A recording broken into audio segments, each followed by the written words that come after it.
নমস্কার। আজকের রান্না মৌরলা মাছ ভেজে নিচ্ছি। অন্য কড়াইয়ে বড়ি দিয়ে লাউয়ের তরকারি করে নিলাম।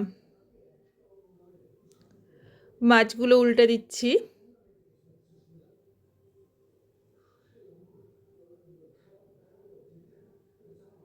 মাছ ভাজা হয়ে গেল। এবার তেলের মধ্যে রুই মাছগুলো ভেজে নিলাম। মাছগুলো সব উল্টে দেব।